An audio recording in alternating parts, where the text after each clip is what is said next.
প্রিয় দর্শক, আসসালামু আলাইকুম। আমন্ত্রণ মাই টিভি সংবাদে আপনাদের সাথে আছি আমি জেসমিনা ফেরদৌসী। শুরুতে জানাবো সংবাদ শিরোনাম। যুদ্ধের কারণে আন্তর্জাতিক বাজারে সবকিছুর দাম বেড়েছে, এর প্রভাব পড়েছে বাংলাদেশে, বললেন প্রধানমন্ত্রী। একাদশ এসএমই পণ্য মেলা উদ্বোধন। চিকিৎসার জন্য ভারতে গিয়ে নিখোঁজ ঝিনাইদহের এমপি আনোয়ারুল আজিম আনার পুলিশের সহযোগিতা চেয়েছে পরিবার। কিরগিজস্তানে বাংলাদেশি ছাত্রদের উপর হামলা পর্যবেক্ষণে উজবেকিস্তানের রাষ্ট্রদূতকে পাঠানো হয়েছে, জানিয়েছেন পররাষ্ট্রমন্ত্রী। বর্তমানে পরিস্থিতি শান্ত। পঞ্চম বাংলাদেশি হিসেবে বিশ্বের সর্বোচ্চ শৃঙ্গ মাউন্ট এভারেস্ট জয় করেছে বাবর আলী। এবার লক্ষ্য পৃথিবীর চতুর্থ শীর্ষ পর্বত লোৎসেও। 16 লাখেরও বেশি অবৈধ অটোরিকশা দাপিয়ে বেড়াচ্ছে রাজধানী জুড়ে। চার্জে দেওয়া হয় বিদ্যুৎ সংযোগ চুরি করে, আবাসিকের নামে চলছে বাণিজ্যিক মিটার।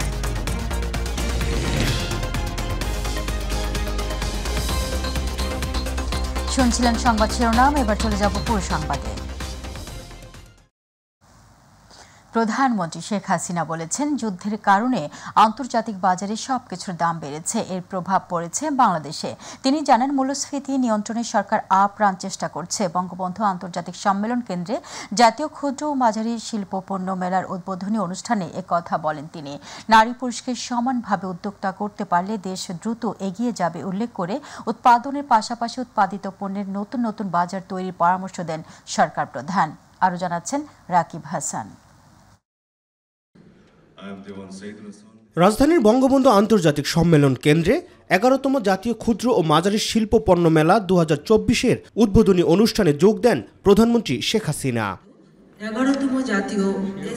এ সময় এসএমই খাতে অবদান রাখা 3 ক্যাটাগরিতে 7 জন উদ্যোক্তার হাতে জাতীয় এসএমই উদ্যোক্তা পুরস্কার তুলে দেন তিনি।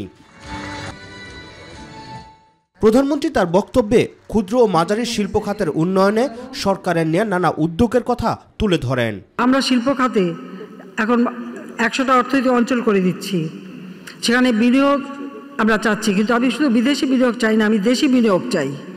এবং এই 100টা অর্থনৈতিক অঞ্চলের মধ্যে 80টা ইতিমধ্যে জায়গা আমরা নেওয়া আছে। তা আমি মনে করি আমাদের এসএমই ফাউন্ডেশনের জন্য যারা উদ্যোক্তা এককভাবে বা যৌথভাবে এই 100টা শিল্প অঞ্চলের বিভিন্ন অঞ্চলে কিন্তু তারা জায়গা নিতে পারেন এবং সেখানে উদ্যোক্তা হিসেবে শিল্প গড়ে তুলতে পারেন। বিশ্ব অর্থনীতির প্রভাব পড়েছে বাংলাদেশের অর্থনীতিতে জানিয়ে মূল্যস্ফীতি নিয়ন্ত্রণে সরকার আপ্রাণ চেষ্টা চালিয়ে যাচ্ছে বলে জানান সরকার প্রধান। এই ইউক্রেন রাশিয়া যুদ্ধ, স্যাংশন, কাউন্টার স্যাংশন না হতো, আজকে এর কারণেই অনেকটা, তার উপর কোভিড-19-এর অতিমারি, সমস্ত কাজ বন্ধ, পণ্য পরিবহন, সঞ্চালন, বিদেশের প্রত্যেকটা জিনিসের দাম যেগুলো আমাদের আমদানি করতে হয় সব কিছুর দাম বেড়েছে, যার একটা প্রভাব আমাদের দেশে পড়ছে, যেটা মূল্যস্ফীতিতে বিরাটভাবে বাধা সৃষ্টি করছে। মূল্যস্ফীতি বৃদ্ধি পেয়েছে, যদিও এটাকে আমরা আরও নিয়ন্ত্রণ করবার আপ্রাণ চেষ্টা করছি। শ্রমগণ পরিবেশ তৈরির পাশাপাশি পণ্যের নতুন নতুন বাজার খুঁজতে উদ্যোক্তাদের প্রতি আহ্বান জানান প্রধানমন্ত্রী। কর্ম পরিবেশ তৈরি করা, শ্রমিকদের যারা শ্রম দেবে তাদের নিরাপত্তা নিশ্চিত করা, তাদের জীবন মান যাতে উন্নত সেদিকে দেখা, সেগুলো দেখতে হবে সকলকেই। তাহলে আপনি আরও বেশি কাজ নিতে পারবেন। আমাদের নিজের দেশের চাহিদা বাড়ছে, মানুষের ক্রয় ক্ষমতা বেড়েছে গ্রাম পর্যায় পর্যন্ত, সেখানে যেমন আমাদের নিজস্ব বাজার সৃষ্টি হচ্ছে, আবার বিদেশে রপ্তানি করার সুযোগ আছে। কাজে সেই দিকে দৃষ্টি রেখেই উদ্যোক্তা নেওয়া উচিত। পরে এসএমই মেলার বিভিন্ন স্টল ঘুরে দেখেন প্রধানমন্ত্রী শেখ হাসিনা। রাকিব হাসান, মাই টিভি, ঢাকা। চিকিৎসার জন্য ভারতে গিয়ে পরিবারের সঙ্গে যোগাযোগ বিচ্ছিন্ন রয়েছেন ঝিনাইদহ 4 আসনের সংসদ সদস্য আনোয়ারুল আজিম আনার। বাবার খোঁজ পেতে ঢাকা মহানগর গোয়েন্দা পুলিশের ডিবির সহযোগিতা চেয়েছেন মেয়ে মুমতারিন ফেরদৌস ডরিন। ঢাকা মহানগর পুলিশের গোয়েন্দা প্রধান হারুনুর রশিদ জানান, নিখোঁজ এই সংসদ সদস্যকে খুঁজে পেতে একসাথে কাজ করছে বাংলাদেশ ও ভারতের পুলিশ। আরও জানাচ্ছেন এসএম আরিফ। 11 মে ঝিনাইদহ 4 আসনের সংসদ সদস্য আনোয়ারুল আজিম আনার চিকিৎসার জন্য ভারতের কলকাতায় যান। গত 3 দিন ধরে তার কোনো খোঁজ পাওয়া যাচ্ছে না বলে জানায় পরিবার। এমন অবস্থায় উদ্বিগ্ন হয়ে পড়েন পরিবারের সদস্যরা।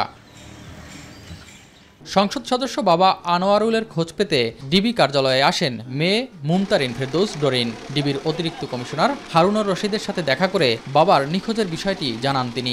যাওয়ার পর ওখানে রাতে থাকছে, পরের দিন আঙ্কেলকে বলছে আমি একটু বের হইতেছি, আমি আসতেছি। তো তারপর থেকে আঙ্কেলের ভাষ্য মতো যে তাকে আর ফোনে পাওয়া যাচ্ছে না। তারপর আমরাও ট্রাই করছি, ফোন খোলা পাইছি, ফোনে কল দিতেছি, ধরতেছে না, আবার বন্ধ পাচ্ছি, আবার খোলা পাচ্ছি। তো বিষয়টি আমি আঙ্কেলকে জানিয়েছি। প্রধানমন্ত্রী নিশ্চয়ই তাকে ভালোবাসেন, তো সেও সার্বিকভাবে তার হস্তক্ষেপ আছে, সেও দেখতেছে আর কি বিষয়টা। ডিবি প্রধান জানান, সংসদ সদস্য আনোয়ারুলকে ফোনে পাওয়া না গেলেও তার হোয়াটসঅ্যাপ থেকে এক এক সময় এক এক স্থানের কথা জানিয়ে মেসেজ পাঠানো হয়, যা বিশ্বাস করছেন না পরিবারের সদস্যরা। নিখোঁজ সংসদ সদস্যকে খুঁজে পেতে ভারত বাংলাদেশের পুলিশ একসাথে কাজ করছে বলেও জানান তিনি। যে ওনার টেলিফোন থেকে যে হোয়াটসঅ্যাপে যে মেসেজগুলি আসতেছে যে আমি এখন দিল্লিতে আছি, এই আমার সাথে মুখের দেখা হবে, এইরকম মেসেজগুলিও তার পরিবার কিন্তু এটা বিশ্বাস করছে না। জিনিসটা অত্যন্ত আমরা গুরুত্ব দিয়েই আমরা আসলে বিষয় দেখছি যে আসলে অ্যাকচুয়ালি কী ঘটনাটা ঘটেছে। যেহেতু বাংলাদেশে না, ইন্ডিয়া, সেখানে আমরা প্রতিনিয়ত ইন্ডিয়ান পুলিশের সাথে এসটিএফের সাথে আমরা যোগাযোগ রাখছি।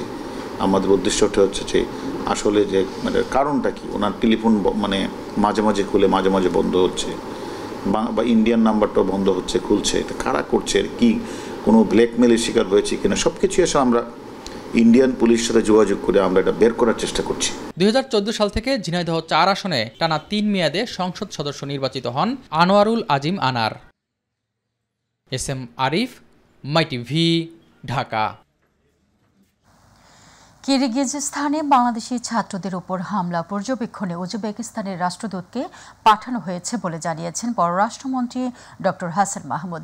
দুপুরে জাতীয় প্রেস ক্লাবে overseas correspondent association of Bangladesh সংগঠনের ৪৫ বছর পূর্তি উপলক্ষে আয়োজিত এক সেমিনারে তিনি এই কথা বলেন। তিনি বলেন, পরিস্থিতি দেখভালের প্রয়োজনে চিফ কনসালকে জানানো হয়েছে।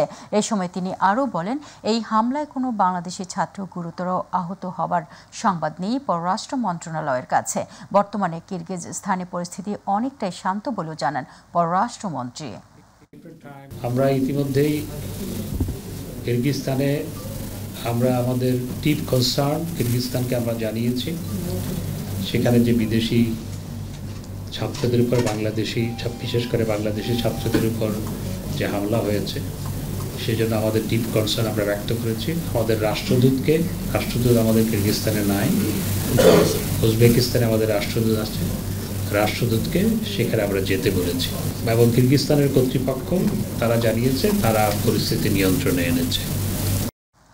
আওয়ামী লীগের রাজনৈতিক দল হিসেবে বৈশিষ্ট্য হারিয়েছে বলে মন্তব্য করেছেন জাতীয় পার্টির চেয়ারম্যান ও বিরোধী দলীয় নেতা গোলাম মোহাম্মদ কাদের। GM কাদের বলেন, বর্তমান আওয়ামী লীগ দল হিসেবে কিছু পেশাজীবী, কিছু সরকারি কর্মচারীর বড় একটা সংঘবদ্ধ দল হয়েছে। আওয়ামী লীগের আগের বৈশিষ্ট্য ছিল তারা জনগণকে ধারণ করত, কিন্তু এখন তারা জনগণের কাঁধে চেপে বসেছে। আজ দুপুরে রংপুর সার্কিট হাউসে 3 দিনের রংপুর সফরে এসে এসব কথা বলেন। তিনি আরও বলেন, আওয়ামী লীগ আগে একটা গাছের মতো ছিল, কিন্তু এখন তারা পরগাছা হয়ে গেছে।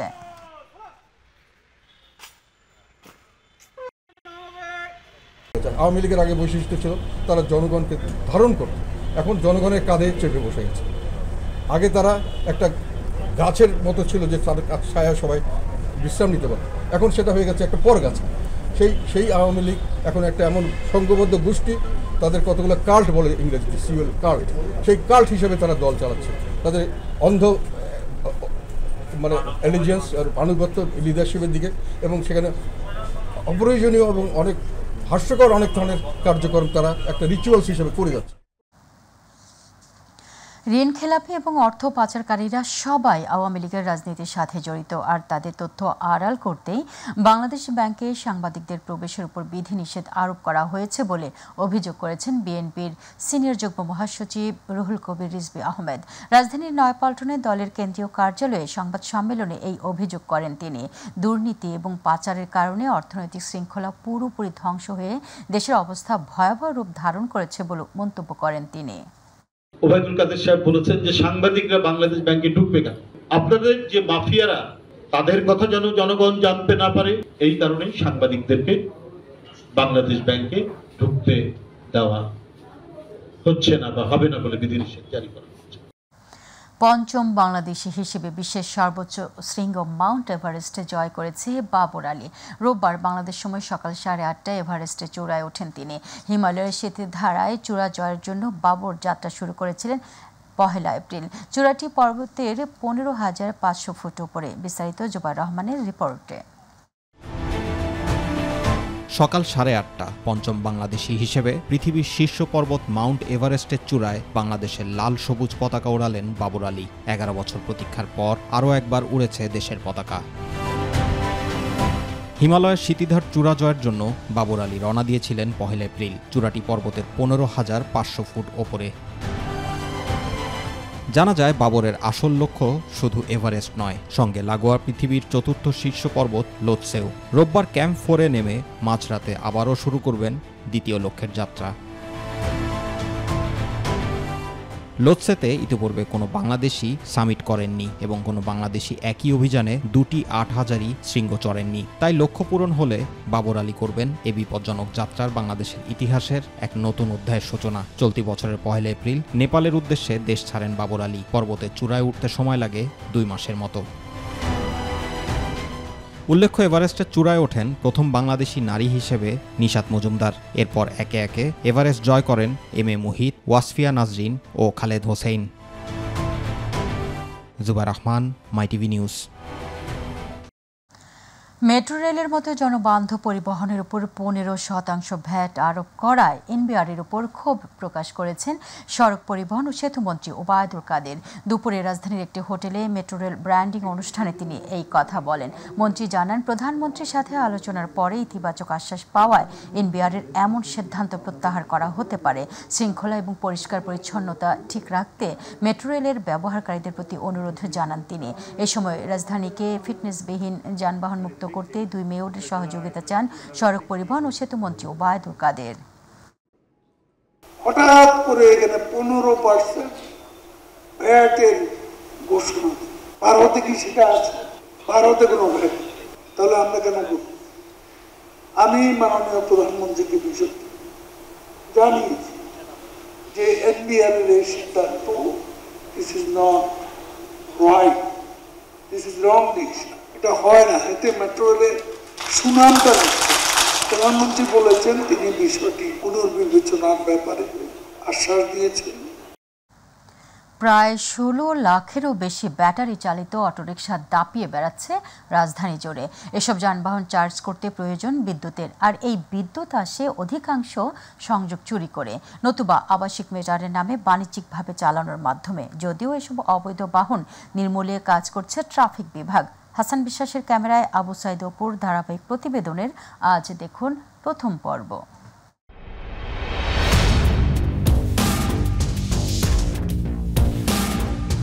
প্রকাশ্যে দিনের আলোতে রাজধানীর অলিগলি থেকে শুরু করে প্রধান সড়কেও দাপিয়ে বেড়াচ্ছে বিদ্যুতের সাহায্যে চার্জ দেয়া এসব অবৈধ অটোরিকশা। নামমাত্র বৈদ্যুতিক মোটর বসিয়ে প্যাডেল রিকশাকে অটোতে রূপান্তর করে দিনের পর দিন অনিয়মকে যেন নিয়ম বানিয়েছেন কিছু মানুষ।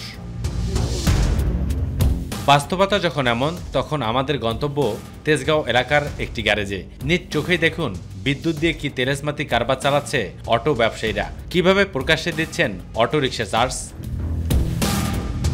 মিটার বাণিজ্যিক না আবাসিক এমন প্রশ্ন করতেই চটে গেলেন তিনি, আর উত্তরটাও সোজাসাপটা। আপনি যদি এটাকে মিডিয়াতে করেন তো আমার ক্ষতি না, আপনি আমি সরকার কাজ দিন। আপনার কাছে কোনো কাগজপত্র নেই? কাগজপত্র আছে, ওই যে মিটার চলে, কাগজপত্র ছাড়া। তো একটু দেখান আমাদেরকে। এদিকে আমি সাথে লই ঘুরি। শুধু তেজগাঁও নয়, রাজধানী নগরীর গাবতলী, বসিলা, মোহাম্মদপুর, আগারগাঁও, ধানমন্ডি, কোনাবাড়ি, বেড়িবাঁধ, মিরপুর 11, 12, 14 ও রূপনগর সহ উত্তর দক্ষিণখান, মাদারটেক এবং বিভিন্ন এলাকায় বিভিন্ন অলিতে গলিতে এসব ব্যাটারি চালিত অটোরিকশা দাপিয়ে বেড়াচ্ছে। যদিও এসব নির্মূলে কাজ করছে ট্রাফিক বিভাগ। প্রতিটি ইজি বাইকে থাকে 60 ওয়াটের ব্যাটারি, যা সারা রাত চার্জ দিতে গেলে বিদ্যুৎ খরচ হবে 8 থেকে 10 ইউনিটের অধিক, যা অকপটে স্বীকার করলেন এই অটোরিকশা মালিক। কিন্তু এসব তো বাণিজ্যিক, আবাসিক না। না, এটা তো মানে আবাসিকই তো আমরা জানি, এটা তো বাণিজ্যিক না। ট্রাফিক পুলিশের এই সার্জেন্ট বলছেন, এসব ব্যাটারি চালিত অটোরিকশা চলাচলের পাশাপাশি চার্জ দেওয়ার দোকানগুলো বন্ধের কাজ চলমান রয়েছে। ভিতরের রাস্তাগুলোতে আমাদের একটু কমে যাওয়া হয়, তো মেইন রাস্তার আশেপাশে যদি আমরা ওই ব্যাটারি চালিত অবৈধ রিক্সাগুলো পাই, আমরা সেক্ষেত্রে আটক করে রেকারিংয়ের সাহায্যে আমরা ডাম্পিংয়ে পাঠাই। বাণিজ্যিকের নামে এভাবেই আবাসিক থেকে সংযোগ নিয়ে ব্যাটারিতে চার্জ দিয়ে এভাবে অটোরিক্সাগুলো দেদারসে চালানো হচ্ছে। যদিও সরকারের পক্ষ থেকে এগুলো বন্ধ করার জন্য কঠোর নির্দেশনা দিয়েছেন আওয়ামী লীগের সাধারণ সম্পাদক ওবায়দুল কাদের, কিন্তু তারপরেও কোনোভাবেই এসব দৌরাত্ম্যকে বন্ধ করা যাচ্ছে না। আর এসব বন্ধ করতে হলে সংশ্লিষ্ট কর্তৃপক্ষকে আরও বেশি উদ্যোগী হতে হবে। অবশ্যই তপু, মাই টিভি, ঢাকা। এদিকে অটোরিকশা চলাচল বন্ধ করার প্রতিবাদে রাজধানীর মিরপুরের কালশীতে ট্রাফিক পুলিশের বক্সে আগুন দিয়েছে আন্দোলনরত চালকরা। বিকেল 4:30টার দিকে কালশী মোড়ে অবস্থিত ট্রাফিক পুলিশের বক্সে আগুন দেওয়া হয়। বিষয়টি নিশ্চিত করে পল্লবী থানার ইন্সপেক্টর মুখলেসুর রহমান বলেন, কালশীতে অটোরিকশার চালকরা সহিংস আচরণ করে পুলিশ বক্সে আগুন দিয়েছে। এর আগে অটোরিকশা চালকরা এই সড়কে যান চলাচল বন্ধ করে দেয়। মিরপুর বেনারসি পল্লী 4 নম্বর সড়কে অটোরিকশা চালকদের সঙ্গে পুলিশের ধাওয়া পাল্টা ধাওয়ার ঘটনা ঘটে। সেখানে কয়েকটি গাড়িও ভাঙচুর করে অটো চালকরা। দ্বিতীয় ধাপের উপজেলা নির্বাচনের শেষ মুহূর্তের প্রচারণায় ব্যস্ত সময় পার করছেন প্রার্থীরা। আজ মধ্যরাতে শেষ হচ্ছে নির্বাচনী প্রচারণার সময়সীমা। এই ধাপে 157টি উপজেলায় ভোট গ্রহণ করা হবে আগামী মঙ্গলবার। বৃষ্টি আর বৈরী আবহাওয়া উপেক্ষা করেই প্রচারণা চালাচ্ছেন প্রার্থীরা। প্রচারণার শেষ দিন দাপিয়ে বেড়াচ্ছেন প্রার্থীরা। আজ থেকে 157 উপজেলায় মাঠে নামছেন একজন করে জুডিশিয়াল ম্যাজিস্ট্রেট। ভোট গ্রহণের পরের 2 দিন অর্থাৎ 23 মে পর্যন্ত তারা দায়িত্ব পালন করবেন।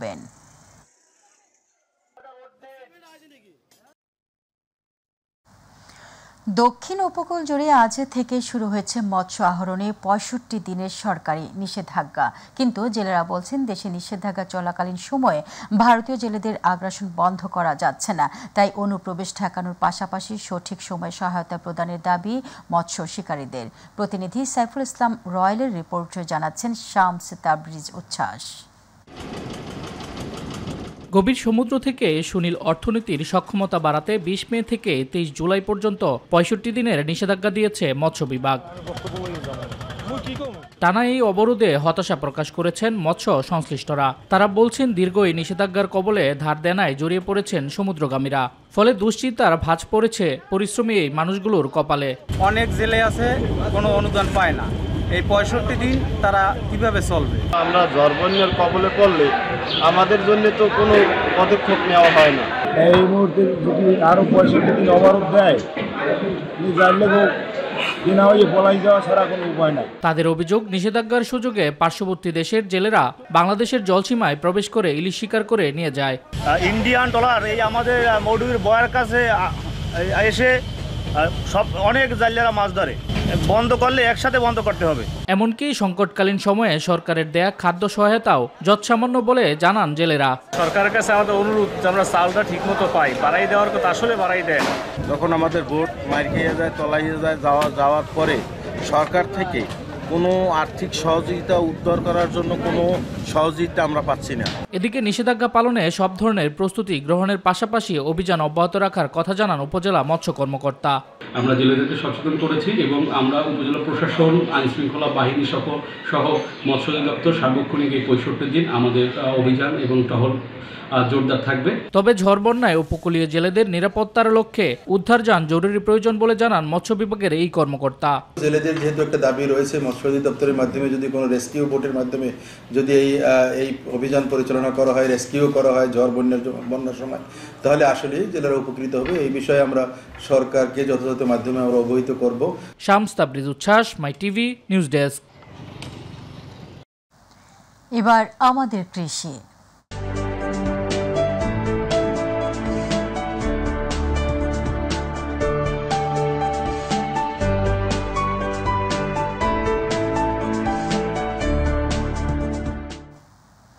ঈদুল আজহাকে সামনে রেখে সিরাজগঞ্জে বহু গবাদি পশু লালন পালন করছেন খামারিরা। তবে তাপপ্রবাহের কারণে গবাদি পশু খাবার খাচ্ছে কম, এতে নানা রোগে পড়ার সম্ভাবনাও রয়েছে। তবে প্রাণী সম্পদ কর্মকর্তারা গবাদি পশুকে বেশি করে পানি খাওয়ানো সহ স্থানীয় প্রাণী সম্পদ অফিসে যোগাযোগ করার পরামর্শ দিয়েছেন। প্রতিনিধি মোনায়েম খানের রিপোর্টে জানাচ্ছেন আতিকুর রহমান তিতাস। সারা দেশেই সিরাজগঞ্জের গবাদি পশুর চাহিদা বরাবরই বেশি। সে কারণে সিরাজগঞ্জের শাহজাদপুর সদর সহ বেশ কিছু অঞ্চলে গড়ে উঠেছে গবাদি পশুর খামার। কোরবানির ঈদকে সামনে রেখে এবারও প্রাকৃতিক প্রক্রিয়ায় হচ্ছে গরু মোটাতাজাকরণ। তবে তাপদাহের কারণে বেশ কিছু রোগে আক্রান্ত হচ্ছে পশু। সারা বাংলাদেশে প্রচণ্ড গরমের জন্য আমাদের গবাদি পশু পাখিগুলো অস্বস্তিকর অবস্থার মধ্যে আছে। তবু আমরা চেষ্টা করে যাচ্ছি যতটুকু ইয়েতে রাখা যায়। গরমের জন্য যে গরুর স্বাভাবিক রোগ প্রতিরোধ ক্ষমতা সেগুলো কমে যাচ্ছে।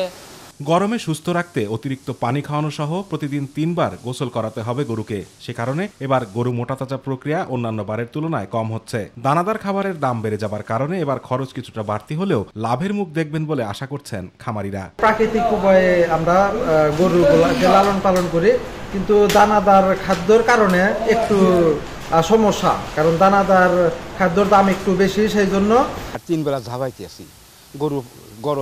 গরুর ফলন নাই। অতিরিক্ত গরমের কারণে বেশ কিছু রোগে আক্রান্ত হচ্ছে গবাদি পশু। তবে তা নিরসনে প্রাণী সম্পদ বিভাগ তৎপর। ওয়েদার যদি টেম্পারেচার বেড়ে গেলে স্বাভাবিকই গরু খাওয়া দাওয়া যাতে কমে যায়, তাদের কোনো একটা হজম ক্ষমতা কমে যায়, যার কারণে আমরা তাদেরকে যেটা পরামর্শ দিয়ে আসতেছি যেটা হচ্ছে যে যদি গরম বেশি হয়, যেটা আপনি বলেন যে আমরা তাদেরকে 2-3 বার গোসল করার বলতেছি, এবং তারা যেন দিনের বেলায় অন্তত শক্ত খাওয়া এটি যেন না খায়, পানি বেশি খাওয়ায়, বিশুদ্ধ পানি, পাশাপাশি যেন কাছাকাছির যেন প্রাপ্যতা বেড়ে দেয়। যখন দিনের তাপমাত্রা যখন কমে যাবে তখন যেন তার দানাদার অন্য খাদ্য খাওয়ায়।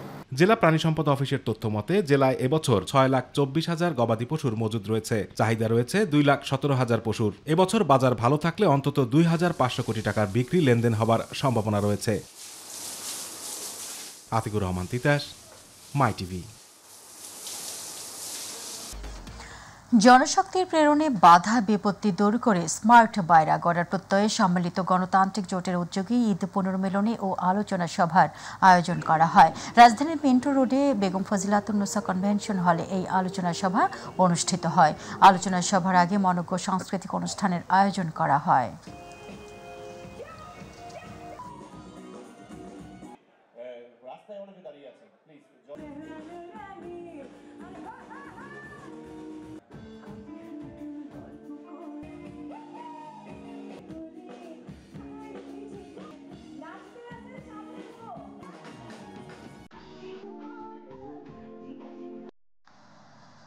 জানাবো প্রবাসের সংবাদ।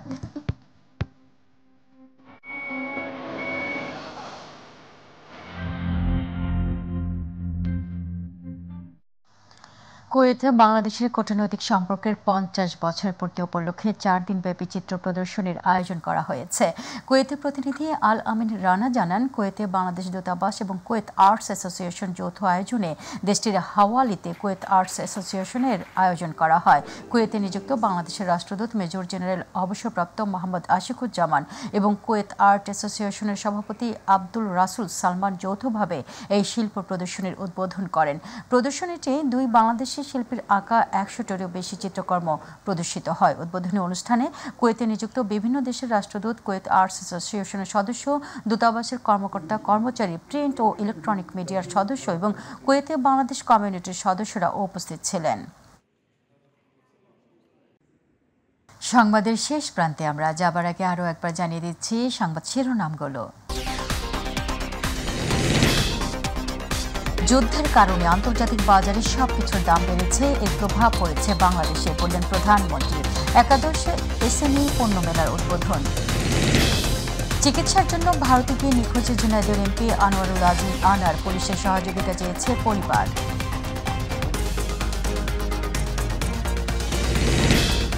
কিরগিজস্তানে বাংলাদেশের ছাত্রদের উপর হামলা পর্যবেক্ষণে উজবেকিস্তানের রাষ্ট্রদূতকে পাঠানো হয়েছে, জানিয়েছেন পররাষ্ট্রমন্ত্রী। বর্তমানে পরিস্থিতি শান্ত।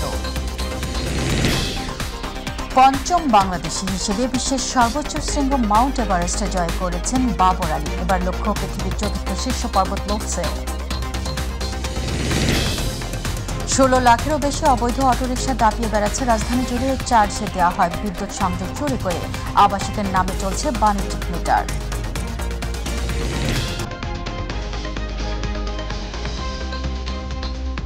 দর্শক এই ছিল এখনকার আয়োজনে, ধন্যবাদ সাথে থাকার জন্য। এছাড়াও মাইটিভি সংবাদ পেতে ভিজিট করুন /mytv এবং আমাদের সকল অনুষ্ঠান দেখতে ভিজিট করুন /mytv বাংলা, /mytv বাংলা। আমাদের পরবর্তী সংবাদ দেখার আমন্ত্রণ জানিয়ে দিচ্ছি। আল্লাহ হাফেজ।